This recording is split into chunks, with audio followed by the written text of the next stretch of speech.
స్వర్గీయ రాజశేఖర రెడ్డి గారి జయంతి సందర్భంగా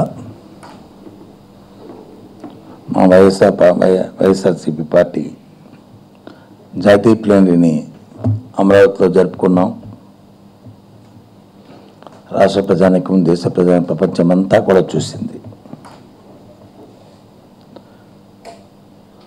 ఆ ప్లేనరీ ఒక పండుగ వాతావరణంలో జరిగింది. రాష్ట్రం యావత్తు, తెలుగు ప్రజలు యావత్తు, రెండు రాష్ట్రాల్లో తెలుగు ప్రజలు యావత్తు, ప్రపంచంలో తెలుగు ప్రజలు అందరూ కూడా వీటి మీద ఏం చర్చిస్తున్నారు, ఏం జరుగుతూపోతుంది, ఈ పార్టీ విధానాలు ఏంటి, ఈ పార్టీ ప్రాధాన్యతలు ఏంటి, వీరి కార్యాచరణ ఏ విధంగా ఉంటుంది అనేది అందరూ కూడా ఆలోచించారు. వారి తాలూకా ఆలోచన తగ్గట్టు అన్ని వర్గాల తాలూకా అనుకున్నట్లే కావాల్సిన కార్యక్రమం ఏదైతే కావాలో అవన్నీ వాటికి తగ్గట్లు ఒక ఫ్రూట్ఫుల్ డిస్కషన్ జరిగింది. దానికి పరిష్కారాన్ని కూడా చేస్తూ ఏ వర్గానికి ఏ కార్యక్రమం చేస్తే వారు సంతృప్తిగా వారి జీవన విధానం మారుతుంది, వాళ్ళకి ఆర్థిక స్థితిగతులు మారుతాయి, ఈ సమాజంలో తలెత్తుకుని తిరిగేటట్లు ఏ విధంగా చేయాలో స్వర్గీయ రాజశేఖర రెడ్డి గారు ఆయన ఊహించి ఆయన పరిపాలన సమయంలో ఏ విధంగా జరిగాయో ఆ విధమైన నిర్ణయాలు తీసుకున్నాం.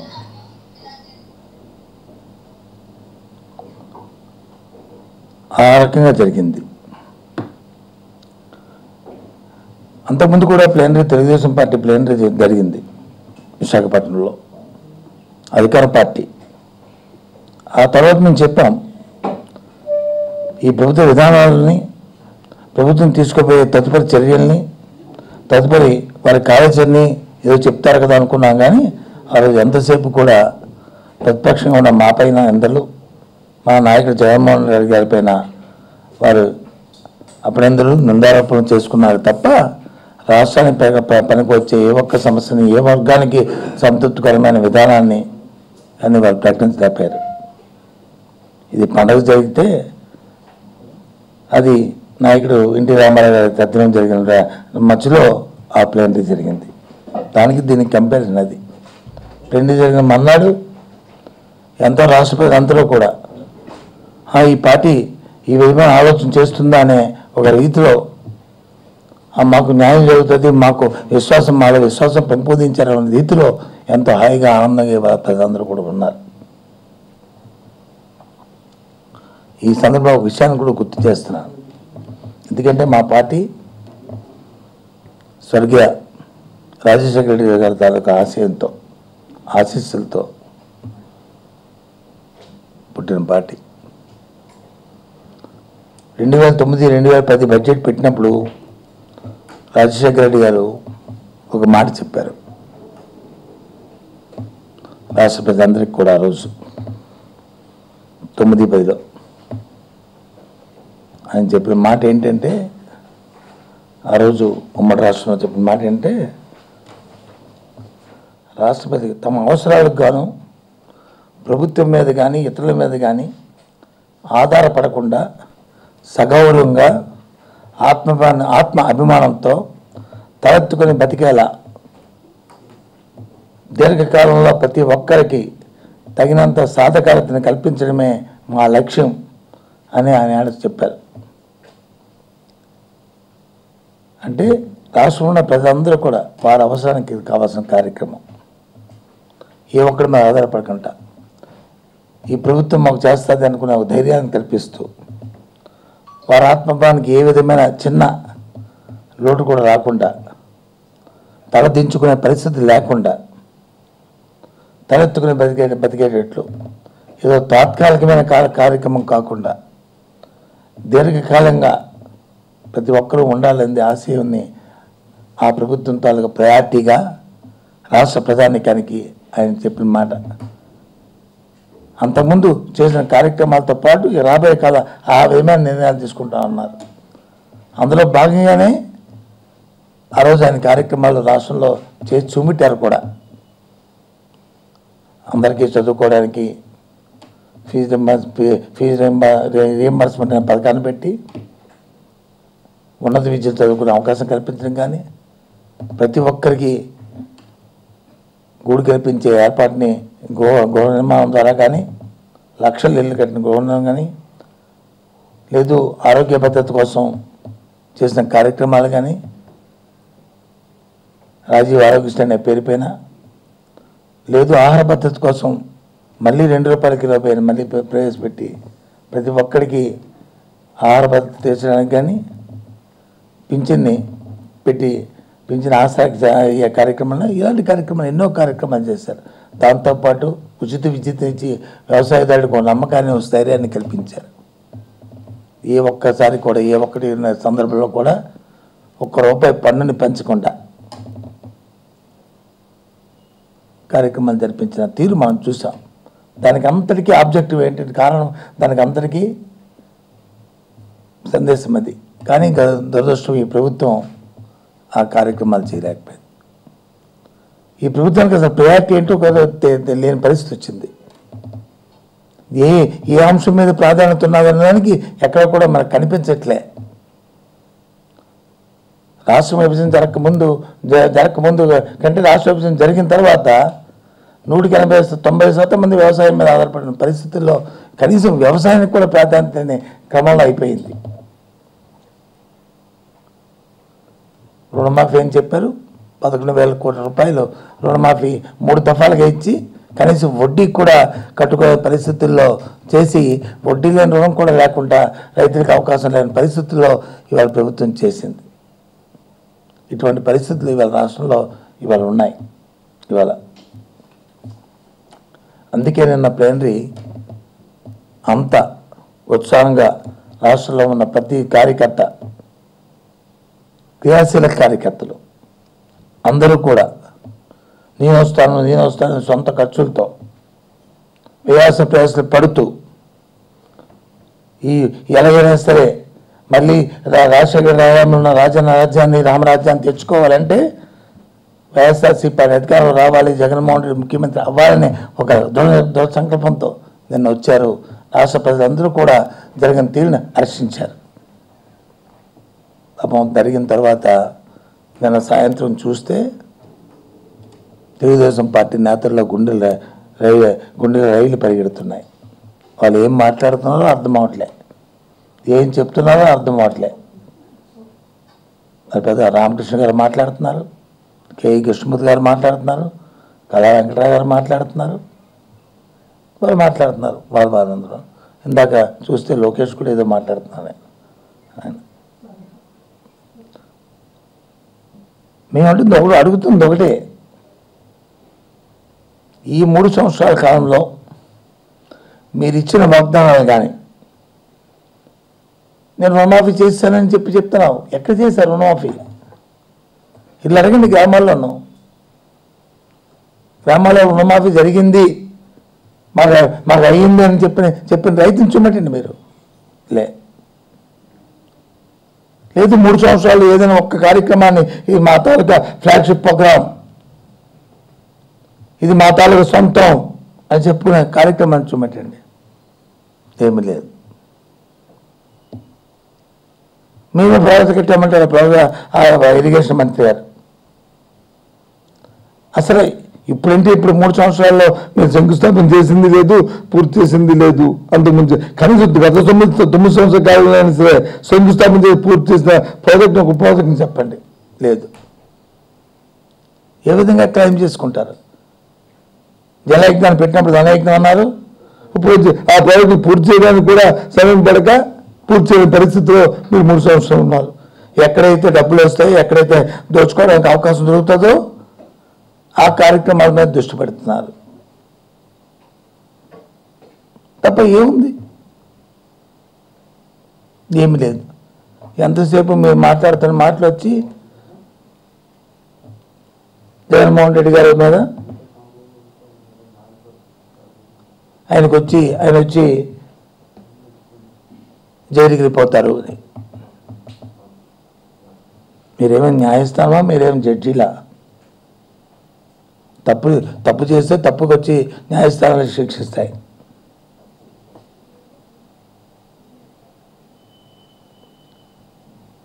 నీలాగా మేనేజ్మెంట్ చేసుకుంటే ఇవి ఉండదు. రెడీగా ఉండేది జైలుకి వెళ్ళవలసింది మీ పార్టీ, మీ నాయకుడు. ఓటు నోటు కేసులో ఇంకా పెండింగ్ ఉంది. అందరూ చూస్తుండగా, సభ్య సమాజం అంతా చూస్తుండగా, ప్రపంచం అంతా చూస్తుండగా జరిగిన సీక్వెన్సెస్ అవి. ఒకటి డబ్బుని ఇవ్వడం, రెండు ఫోన్లో మాట్లాడడం. ఇది కాకుండా మేము ఆరోపణలకు వచ్చి స్టేలు తెచ్చుకొని మీరు కొనసాగుతున్న వైనం, మీరే మాట్లాడుతున్న విషయాలు. నీకు ఓటు ఇచ్చారే, నిన్ను ముఖ్యమంత్రి చేశారే, ప్రజలు దేనికోసం చేస్తారు? మాకు మంచి చేస్తారని, మాకు మేలు చేస్తారని, మాకు న్యాయం చేస్తారని, మాకు ఆసరాగా ఈ ప్రభుత్వం ఉంటుందని,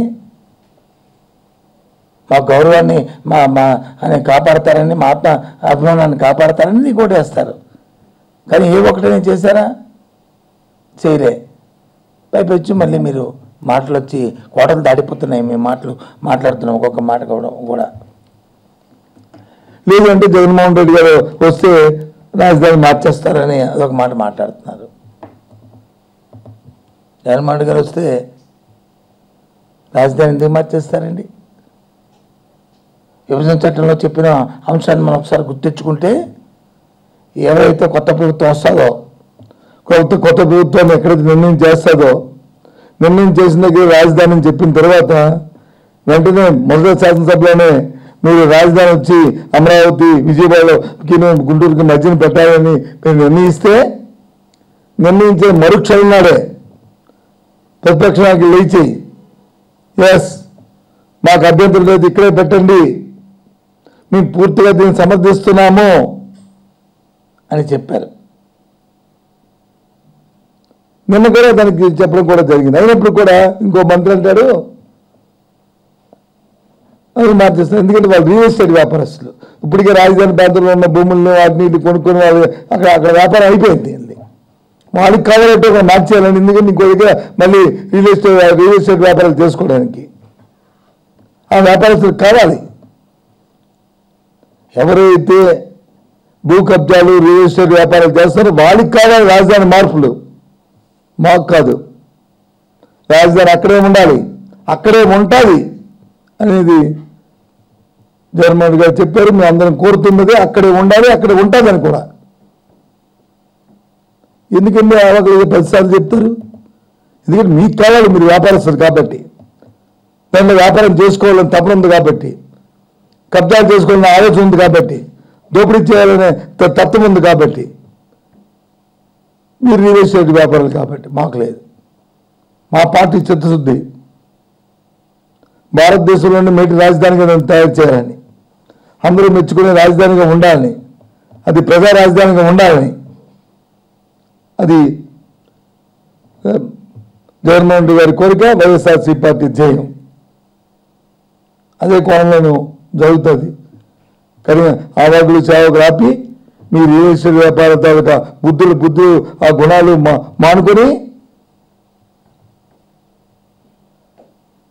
మానుకోమని వాళ్ళు కోరుతున్నాను.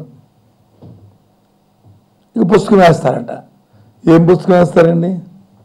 వెయ్యండి, ఎవరు వద్దన్నారు మిమ్మల్ని? మీ డబ్బు, మీ కలం, మీ చెయ్య, మీ సిర, మీ ఆలోచన, ఎవరైనా నీ మీద ఆరోపణ వచ్చినప్పుడు ఆరోపణలు వచ్చి ఒక ఎంక్వైరీ చేసి నిరూపించని అడగండి. అసలు ఎంక్వైరీ చేయడానికి ధైర్యం లేదు అంటే మీరు వచ్చి రండి చర్చించి ఎక్కడ చర్చిస్తాం? చెప్పండి, చర్చించడానికి ఎక్కడ రమ్మంటారు, ఏం చేయమంటారు?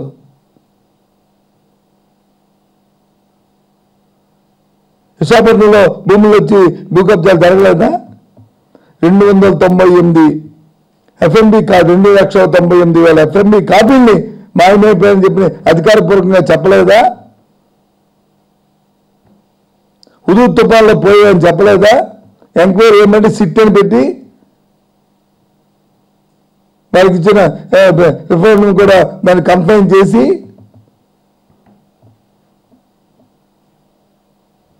దాన్ని చేశారే. ఇలాంటి కార్యక్రమాలు చేస్తూ మీరే మాట్లాడేది, మీరు పుస్తకాలు వేస్తామని చెప్పని ఇవన్నిటి కూడా న్యాయనేతలు మీరు పుస్తకం వేసినా మేము పుస్తకం వేసినా చెప్పేది రేపు ప్రజలు. వాస్తవాలు ఏటో ఆ ప్రజలు తెలియజేస్తారు. నేను జగన్మోహన్ రెడ్డి గారు మరి ముగింపు ఉపన్యాసంలో ఏమని చెప్పారు? మా పార్టీ సిద్ధాంతాలు ఏమని చెప్పారు? మా పార్టీ ఆలోచనలు ఏమని చెప్పారు? ఏమని మాట్లాడారు? ఏ వర్గం అయితే ఇవాళ ప్రభుత్వంలో ఉన్న ఏ వర్గం అయితే అధికారంలో ఉన్న పార్టీ ఇచ్చిన మాట నిలబెట్టుకోలేక దానివల్ల ఇబ్బంది పడుతుందో, దాని మీద కష్టాల్లో ఉందో, ఎవరైతే స్థైర్యాన్ని కోల్పోయారో, ఎవరైతే ఇబ్బంది పడి ఉన్నారో వాళ్ళకి ఒక స్థైర్యాన్ని కల్పించే పరిస్థితిని ఇవాళ తీసుకొచ్చింది. ఆ దగాపడ్డ తమ్ముడిని, దగాపడ్డ చెల్లిని, దగాపడ్డ రైతుని వారికి ఒక భరోసా కల్పించడానికి నేను చేసిన ప్రయత్నం చేశాం. అందులో భాగంగానే నిన్న ప్రకటించిన 9 అంశాలను కూడా. అందులో మా నాయకుడు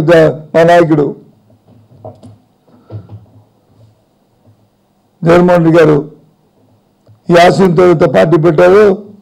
వైఎస్ రాజశేఖర రెడ్డి గారి తాలూకా ఆ మహానాయకుడి తాలూకా జయంతి రోజున వారి పేరు మీద రైతుకు భరోసా ఇవ్వాలని, ఏదైతే వారు వచ్చి రుణమాఫీని పెట్టి కనీసం వడ్డీ లేని రుణాన్ని కూడా చేసుకున్న రైతుకి ఒక భరోసా కల్పించడానికి ఒక ప్రయత్నం చేసి ఆ ఇస్తున్న డబ్బుతో ఆ రైతు ఏ పంటను వేసుకుంటారా, లేకపోతే భూమి బాగు చేసుకుంటారా, వ్యవసాయం చేసుకుంటారా, ఆ కార్యక్రమాన్ని జరిపించుకోమని చెప్పని ప్రకృతి వైపరీత్యాలు వచ్చినప్పుడు ఇబ్బంది పడకుండా వారికి కావాల్సిన చర్యలు తీసుకోవడానికి ప్రత్యేకమైన నిధిని కేటాయిస్తూ వీళ్ళకి వచ్చి మరి గిట్టుబాటు ధర లేని పరిస్థితి వచ్చినప్పుడు మరి ఆదాయ ఇచ్చిన వాగ్దానాలు తొంగలోకి తొక్కి ఆకాశాన్ని చూడకుండా వాస్తవంగా బడ్జెట్లోనే కేటాయింపులు చేసి తద్వారా గిట్టుబాటు చేయడానికి 3,000 కోట్ల రూపాయలతో ఇంటర్వెన్షన్ ఫండ్ ఏర్పాటు చేస్తామన్నా తప్ప అది అవసరం కాదా? మీరు ఇవాళ రైతు వచ్చి మీరు నెగ్లెక్ట్ చేయలేదా? రైతుని అశ్రద్ధ చేయలేదా? మీరు రైతు నడుము విరిచిలేదా? మీరు ఏమైంది? ఇకపోతే మనందరం కూడా ఆడవాళ్ళని మన సోదరిగా, మన అమ్మగా, మన తల్లిగా మనం భావించుకుంటాం. ఏదైనా చెల్లికి ఏదైనా మాటిస్తే ఆ మాటను వచ్చి 100% చేయాలని, 100% కూడా నిర్వర్తించాలని నా చెల్లెమ్మని చెప్పిన మనందరం కూడా, నా అక్కని చెప్పిన మనందరం కూడా మనం భావిస్తాం. ఆ చెల్లిని అదే పెళ్లి చేసి మా అత్తారింటి పంపిస్తే ఇచ్చిన మాటను దెబ్బదాటకుండా ఆ అమ్మకి అన్నీ చేసి పంపిస్తాం ఆ చెల్లెమ్మకి. అలాంటి అక్క చెల్లికి రుణమాఫీ చేస్తానని చెప్పిన మాట ఇచ్చి బ్యాంకుల్లో మీరు డబ్బులు కట్టద్దని మాయ మాటలు చెప్పి దగా చేస్తే పాపం ఇవాళ వచ్చి పావుల వడ్డీ పోయింది, వడ్డీ రుణం పోయింది. ఇవాళ వచ్చి కనీసం వడ్డీ బ్యాంకులో రుణాలను తెచ్చుకోలేని పరిస్థితి వాళ్ళు అయిపోయారు. అందుకు ఏదైతే మహానాయకుడి జయంతి ఉందో జరిగిన రోజు జూలై 8వ తారీఖు నాడు ఆ నేపథ్యంలో నిన్న రోజు చెప్పారు 9వ తారీఖు నాడు నిన్న వరకు ఉన్న ఏదైతే ఆ అక్కచెల్లి వల్ల ఈ రుణమాఫీ చేస్తాను దగాపడిన ఏ అక్క ఉందో, ఏ చెల్లి ఉందో, ఇవాళ వరకు మీరు కట్టవలసిన బ్యాంకులు కట్టవలసిన డబ్బు ఏదైతే ఉందో ఆ 14,000-15,000 కోట్ల రూపాయలని మీ ఆశీర్వాదంతో, మీ అందరి ఆలోచనతో రేపు నేను అధికారంలోకి వచ్చిన వెంటనే 4 దఫాల్లో మీకు వచ్చి దాన్ని చెల్లిస్తానని చెప్పి ఆయన చెప్పిన మాట. మీకు ఇస్తాను, మీకు ఇచ్చేస్తాను, తిరిగి ఇచ్చేస్తాను అని చెప్పిన మాట. దగాపడ్డ చెల్లికి ఒక ధైర్యాన్ని కల్పించారు. మోసపోయిన ఆ అమ్మకు వచ్చి ఒక ఆశయాన్ని కల్పించాం, ఒక ఆశ కల్పించాం.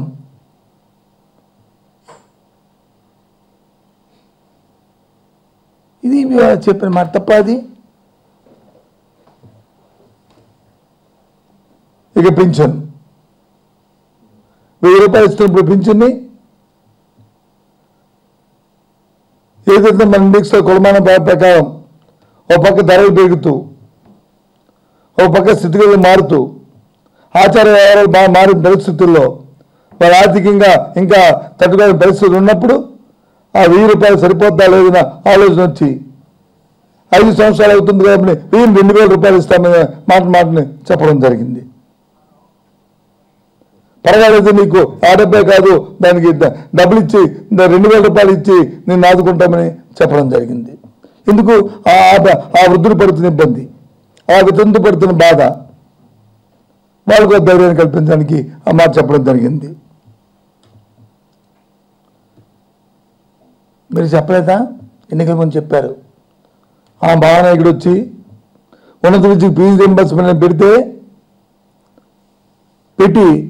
ప్రతి ఒక్కరికి ఉన్నత విద్య ఉండాలని చెప్పని, ఒక కూలి చేస్తున్న కుటుంబం వచ్చి చదువుకోలేని పరిస్థితుల్లో ఉంటే ఈ ప్రభుత్వం ఉన్నది నాకు అని చెప్పని ఏదైతే ఇందాక మీకు చెప్పిన మాట ఉందో,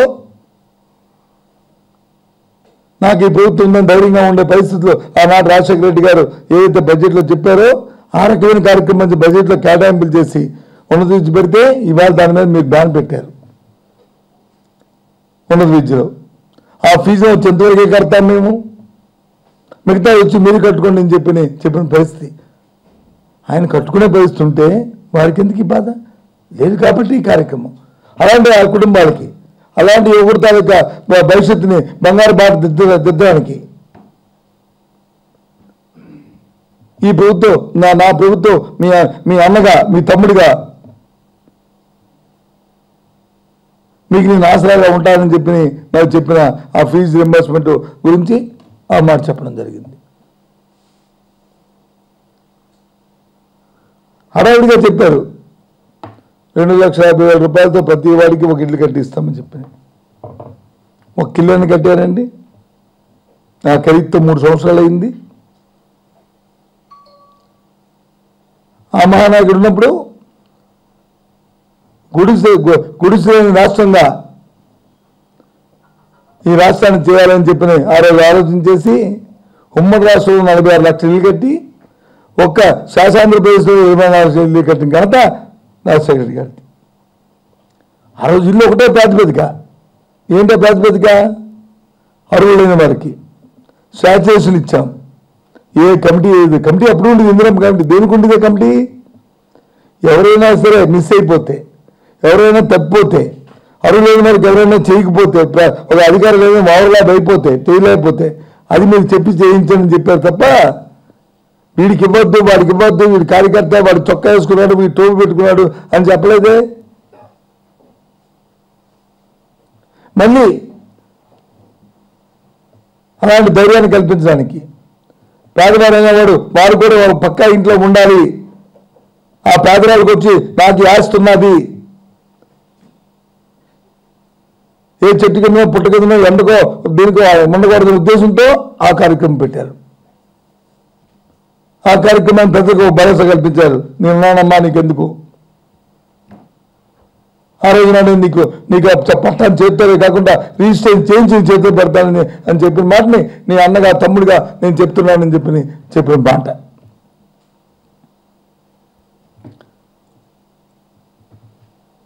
ఆ రోజు రాజశేఖర రెడ్డి గారు, ఇందాక మీకు చెప్పాను నేను, ఆయన అప్పుడున్న ప్రభుత్వం తాలూకా ప్రయారిటీ ఆరోగ్య భద్రత. ఏ కష్టం వచ్చినా సరే ఆ కష్టాన్ని చెప్పిన పరిస్థితులు. పర్వాలేదు ఈ ప్రభుత్వం ఆపరేషన్ చేయిస్తారు గుండె. ఇప్పుడు చూస్తే గుండె ఆపరేషన్ కాదు, చేకి దెబ్బతనం కాదు, పాము కలగడం కాదు, వాంతి వచ్చిన విరోచన వచ్చిన అసలు దిక్కు పట్టించుకునే పాపానే పోతే హాస్పిటల్కి వెళ్తే ఈ హాస్పిటల్కి వెళ్తే ఇంకో హాస్పిటల్కి వెళ్తే ఇంకో హాస్పిటల్కి వెళ్తే ఇంకో హాస్పిటల్కి వెళ్తే కావాల్సిన బడ్జెట్ వచ్చి మరి కేటాయింపులు లేక ఇబ్బంది పడుతున్న పరిస్థితి. అలా కాకుండా పూర్వం ఏ రకంగా రాజశేఖర గారు ఉన్నప్పుడు ఆరోగ్యానికి ఏ ప్రాధాన్యత ఇచ్చారో, ఆరోగ్య భద్రతను ఏ విధంగా కాపాడారో మళ్ళీ అదే పరిస్థితి మళ్ళీ కొనసాగిస్తాను, పూర్తి స్థాయిలో బడ్జెట్ కేటాయింపులు ఇస్తూ వాళ్ళు నమ్మకం కల్పిస్తానని చెప్పిన మాటని ఆయన చెప్పడం జరిగింది. జలయజ్ఞం అప్పుడు చెప్తే అందరూ జలయజ్ఞం కాదు ధనయజ్ఞం అని చెప్పి 1 కోటి ఎకరాల నీరేటి ఎలా ఇస్తారు అని చెప్పారు. రాజశేఖర గారు ప్రణాళిక రూపొందించి ఏ రకంగా వస్తుందో అన్నిటికీ శంకుస్థాపన చేసి ప్రతి కార్యక్రమాన్ని కూడా 20%, 40%, 50%, 70%, 90% పనులు చేసి చుమ్మిడితే కనీసం ఆ 10% కూడా చేయలేని దిక్కుమాల పరిస్థితుల్లో 3 సంవత్సరాల బట్టి ప్రభుత్వం ఉండి ఉన్న నేపథ్యంలో రైతు వచ్చి బక్క చిక్కిపోతుంటే రైతుకి భరోసా కల్పించడానికి 1 ఎకరానికి కూడా అదనంగా నీరు రాకపోతే ఇంకా 55 లక్షల అదనంగా సాగు తీసుకొస్తారని చేస్తున్న ప్రయత్నం, ఆ ప్రయత్నాన్ని కూడా ప్రజలకు చెప్పడం జరిగింది నిన్నటి రోజున. ఇక మనం 1వ తారీఖు నుంచి చూస్తున్నాం. ఒక పక్క మద్యం షాపులు మూసేస్తున్నారు, ఒక పక్క మద్యం షాపులు తెరుస్తున్నారు, స్కూళ్ళు మూసేస్తున్నారు. అంటే ఈ ప్రభుత్వం ప్రాధాన్యత తెలిసిపోతుంది మనకి ఆ ఉద్దేశంలో. అలాంటి మద్య మహామారిని దశల వారీగా ఏ రకంగా దశల వారీగానే ఏదో నోటి మాటలు చెప్పడమే కాకుండా దానికి ఒక ప్రణాళిక ఇస్తూ ఫస్ట్ ఏం చేస్తాం, సెకండ్ తర్వాత ఏం చేస్తాం అని ఒక కార్యాచరణ రూపొందించి చెప్పిన మాట. ఇవన్నీ చూసిన తర్వాత వీటన్నిటికీ ప్రజల్లో వస్తున్న ఆదరణ, ఫీడ్బ్యాక్. ఇవన్నీ కాకుండా రేపు మళ్ళీ అక్టోబర్ 27వ తారీఖు నుంచి ఇడుపులపైల మొదలుకొని తిరుపతి మీదుగా మా అందరికి వెళ్ళిపోయిన వెంకటేశ్వర స్వామి తల్లి దర్శనం కూడా పాదయాత్ర ద్వారా చేసుకుని ఇచ్చాపురం వరకు సుమారు 3000 కిలోమీటర్లు పాదయాత్ర చేసి, పాదయాత్ర అంటే ఏదో ఫ్యాషన్ కోసం చేస్తున్న విషయం కాదు. ఈ 3 సంవత్సరాల ప్రభుత్వంలో ప్రజలు పడుతున్న ఇబ్బందుల్ని, ప్రజలు పడుతున్న కష్టాలని, ఏ విధంగా ఏ వర్గం ఏ విధంగా అణగారిపోతుందో, ఏ విధమైన ఇబ్బందులు పడుతున్నారో దానికి ఇవాళ చెప్తున్న ఈ 9 అంశాలకు వాళ్ళకి చెప్పి వీటితో పాటు ఇంకా ఏమైనా చేయాలా, ఇంకా ఏమైనా కోరుకుంటున్నారా, ఇంకే వర్గమైనా ఇబ్బంది పడుతుందా, ప్రత్యక్షంగా ప్రజల కష్టాలు తెలుసుకొని వాళ్ళకి ధైర్యం చెప్పడానికి రేపు ముందుకు వస్తున్నారు. ఇది మా తాలూకా ప్లాన్లో జరిగిన ఒక అద్భుతాలు. ఒక కార్యాచరణ, ఒక రాజకీయ పార్టీ పరిణితి చెందిన రాజకీయ పార్టీగా, ఒక బాధ్యత రాజకీయ పార్టీగా నిన్న మేము చేసిన పార్టీ ప్లాన్లో జరిగిన పనితీరు, నాయకుల తాలూకా ఆలోచన విధానం, రాజకీయ పార్టీ తాలూకా ఆలోచన విధానం ఇవి జరిగినవి. అసలు ఇవన్నీ ఎప్పుడు ఎక్కడే మాకంటే ముందు జరిగిన ప్లానరీ అధికార పార్టీ జరిగిన ప్లానరీలో జరగాలి. ఇవన్నీ దురదృష్టం జరగదు. ఎందుకంటే వాళ్ళకి ఈ ప్రాధాన్యత లేవు, వాళ్ళకి కార్యాచరణ లేదు. వాళ్ళకి ఒకే ఒక కార్యాచరణ, అది దోచుకోవడం మాత్రమే. చేసింది లేదు చెప్పుకోవడానికి, ఉంటే లేదు చెప్పిన మాట చేస్తే చెప్పుకోవచ్చు, అది కూడా లేదు. పైపు వచ్చి ఇష్టారాజ్యంగా మాట్లాడుతున్నారు. యనమల రామకృష్ణ గారు మాట్లాడుతున్నారు, అడుగుతున్నాం, ఏంటి మీ ప్రభుత్వంతో ప్రాధాన్యత చెప్పండి. వ్యవసాయమా మీ ప్రాధాన్యత, లేదు పారిశ్రామిక రంగం మీ ప్రాధాన్యత, లేదు విద్యారంగానికి ఇస్తున్న ప్రాధాన్యత, లేదు ఆరోగ్యానికి ఇస్తున్న ప్రాధాన్యత, లేదు మహిళా సంక్షేమానికి ఇస్తున్న ప్రాధాన్యత. దేంట్లో మీ ప్రాధాన్యత అంటే దేంట్లో కూడా కొట్టొచ్చినట్టు ఏ ఒక్క దాంట్లో కూడా కనిపించట్లే. పురోగమనం మాత్రం దేంట్లో కనిపిస్తుంది, తిరోగమనం మాత్రం కనిపిస్తుంది. మీరు మాట్లాడుతున్నారు ఇవాళ. ఆ మహానాయకుడు చెప్పిన మాటని మీకు బడ్జెట్లో మీరు ఉంటుంది. గత బడ్జెట్లో ప్రవేశపెట్టినప్పుడు ఎవరెవరు మాట్లాడారో ఒకసారి పరిశీలన చేస్తారు కదా. మరి ఎందుకు తీసుకోలేదు ఈ కార్యక్రమాన్ని? ఆ నేపథ్యంలోనే మరి మా నాయకుడు వచ్చి మా ప్రాధాన్యత ప్రకారం ఇవాళ ఈ కార్యక్రమాన్ని చేశాం. తదనుగుణంగా మా ప్రాధాన్యత ఏంటంటే ప్రభుత్వం పెట్టుబడులు పెంచి తదనుగుణంగా ప్రైవేట్ పెట్టుబడులను ఆకర్షించి రాష్ట్రంలో సత్వర శీఘ్ర ఆర్థికాభివృద్ధి మేలుబాటు పరుస్తామని పరచాలని పెద్ద ఎత్తున వచ్చి పెట్టుబడులు పెంచి సాగునీటి ప్రాజెక్టులు పూర్తి చేసి అన్ని వర్గాలకి ఒక సంతృప్తికరమైన పరిపాలన ఇవ్వాలనేది మా తాలూకా ఆలోచన. తదనుగుణంగానే కేంద్రంతో వచ్చి సంబంధాలతో కేంద్రం ఇచ్చిన వాగ్దానాలు ఏవైతున్నాయో ప్రత్యేక హోదా అనే అంశం ఏదైతుందో ఆ ప్రత్యేక హోదాను కూడా సాధించి తద్వారా మన రాష్ట్రానికి వచ్చి ఆర్థిక అభివృద్ధికి, పారిశ్రామిక అభివృద్ధికి, నిరుద్యోగ సమస్య నిర్మూలనకి ఈ కార్యక్రమాలు చేస్తామని నిన్న మేము చెప్పడం జరిగింది. ఇవన్నీ చెప్తేప్పటికీ వాళ్ళు ఏం మాట్లాడుతున్నారో పొనకు వచ్చినట్టు ఎవరో ఇష్టం వచ్చినట్టుగా ఏ భాష మాట్లాడితే భాష వచ్చినట్టుగా కన్స్ట్రక్టివ్ లేకుండా దీనికి సమాధానం చెప్పండి. మేము అడుగుతున్న దానికి మనందరం కూడా ఈ సమాజానికి, వ్యవస్థకి, ప్రజలకి మనందరం బాధ్యులం. ఒకసారి మన ఓటు ప్రజలు మనం ఎందుకు ఓటేస్తారంటే ఈ ప్రభుత్వానికి ఓటేస్తే ఈ నాయకత్వం వచ్చి ఈ పార్టీకి ఓటేస్తే ఆ పార్టీ నాయకత్వం ఓ ప్రభుత్వాన్ని ఏర్పాటు చేస్తే ఆ ప్రభుత్వం మనకి అన్ని విధాలుగా మనల్ని కాపాడుతుందని, మన ఆర్థిక పరిపూర్ణత ఇస్తుందని చెప్పని, మన జీవన స్రవంతిలో ప్రభుత్వం భాగస్వామ్యం అవుతుందని చెప్పని. కానీ ఎక్కడ కడుచూపు మేరలో కానరాలే. కాబట్టే నిన్నటి రోజున మా ప్లేనరీ అంత విజయవంతంగా జరిగింది. ఒక పండుగ వాతావరణంలో జరిగింది. రాష్ట్ర ప్రజలందరూ కూడా ఆమోదించారు. రాష్ట్ర ప్రజలందరూ ఎంతో హర్షాతిరేకాలు అందరూ కూడా ఎంతో హర్షం ప్రకటించారు. అన్ని వర్గాల నుంచి కూడా బాగా సొంతగా ఫీడ్బ్యాక్ వస్తుంది. నేను మాట్లాడినట్లు ఏమి తప్పుంటే రాష్ట్ర ప్రజలను అడుగుతున్నాం. ఇది కోరుకుంటుంది. ఇది వైఎస్ఆర్సీ పార్టీ ఇలాంటి ప్రభుత్వాన్ని కావాలని కోరుకుంటున్నాం మేము. ఇది మా పార్టీ విధానాన్ని ప్రజలకు నేను వచ్చి జగన్మోహన్ రెడ్డి గారు చెప్పి స్వీకరించారు. ఈ విధంగా మహిళలను ఆదుకుంటామని, వాళ్ళు మోసపడ్డ దగాపడ్డ ఆ సోదరులని ఆదుకుంటామని అని చెప్పారు. నెల వరకు నేను మోసం చేసినప్పటికీ కూడా ఆ మోసానికి మరి పరిష్కారం నేను చేస్తానమ్మా అని చెప్పి ఆయనకి హామీ ఇచ్చారు. ఒక అన్నగా, ఒక తమ్ముడిగా, ఒక కొడుకుగా వాళ్ళకి హామీ ఇచ్చారు. దగాపడ్డ రైతుకి హామీ ఇచ్చారు. దగాపడ్డ విద్యార్థి సోదరికి హామీ ఇచ్చారు. ఇది ప్రభుత్వం ప్రజలు కోరుకుంటుంది ఇలాంటి ప్రభుత్వాన్ని.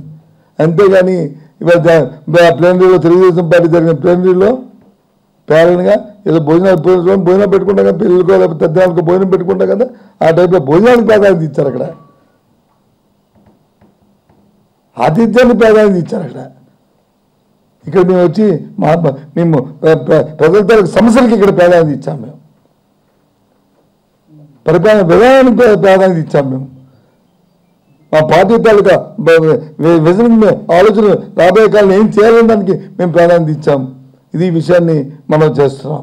ఈ సందర్భంగా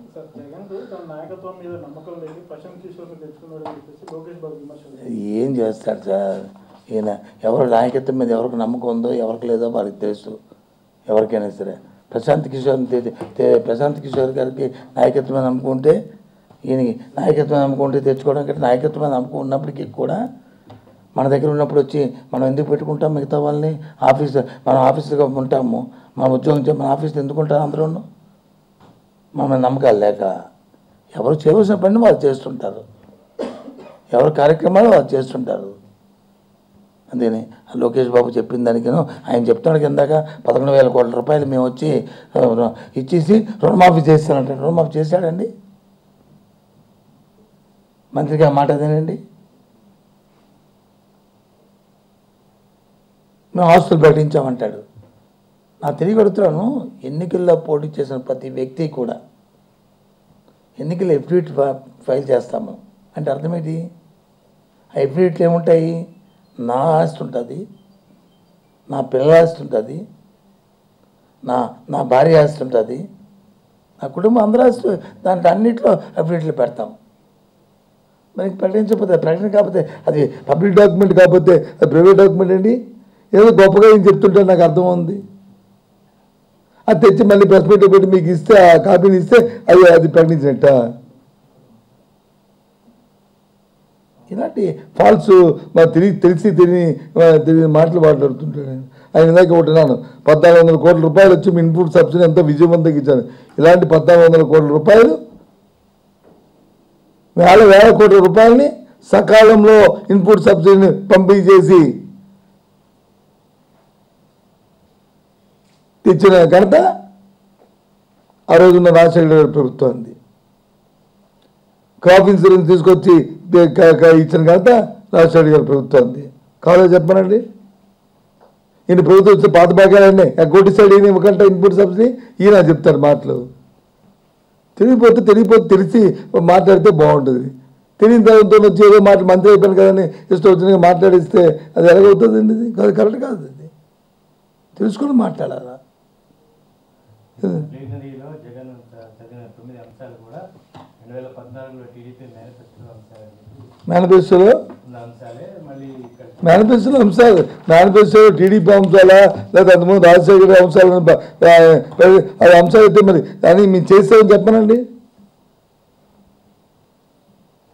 కానీ నీ డోక్రా వాళ్ళకి నువ్వు మోసం చేస్తావు ఇస్తా అంటున్నా మీ డబ్బుని. నువ్వు రుణమాఫీ చేశారని చెప్పి నాకు దగా పడబట్టి వడ్డీ కట్టుకోలేని పరిస్థితిలో ఉన్నప్పుడు 16% వడ్డీతో అయిపోయి చక్రవడ్డీలు అయిపోయి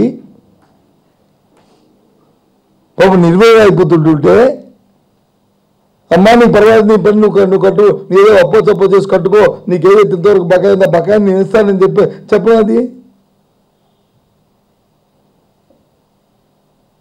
వెళ్ళమని రేపు అడగమని జనాల దగ్గరికి వెళ్ళి.